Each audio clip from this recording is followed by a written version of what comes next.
American police have been seizing money and property if they believe it's connected to criminal activities. That's in accordance with civil forfeiture laws.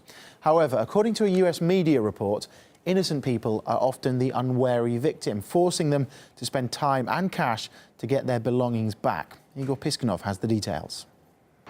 Picture this. You decided to drive, say, from DC to New York or any other destination in the US. So you're driving, you've got some cash with you, and suddenly you get pulled over by a state trooper. As a law-abiding citizen, you don't expect any trouble, right? Well, think again. 2 words: civil forfeiture. You're going to be walking away from this money and abandoning it. I do not have to prove my case on the side of the road. This happens every day. I do this every single day. A law inherited from the British Empire is still in force in America today, allowing the police to confiscate property on the mere suspicion it was involved in illegal activity. The pretext can be as tenuous as a tinted car window, and the confiscation can go ahead without a court order, a charge, or the arrest of the owner. A lot of those local seizures are bad seizures. They're abusive. They're lawless. They do them because their police department is getting the money.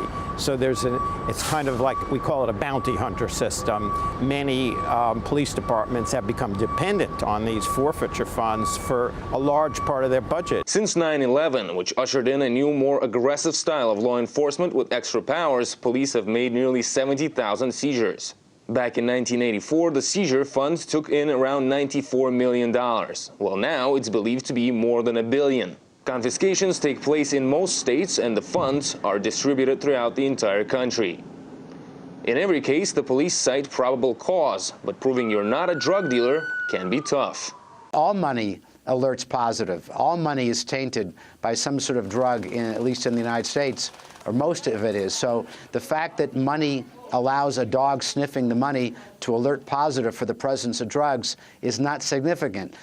The goal of the law as it stands is to block the flow of drug money. But given the scale on which it's applied today and the fact that many citizens either don't know their rights or can't afford a decent lawyer, it's ordinary Americans who are forced to cough up the cash. Igor Piskunov, RT, Washington.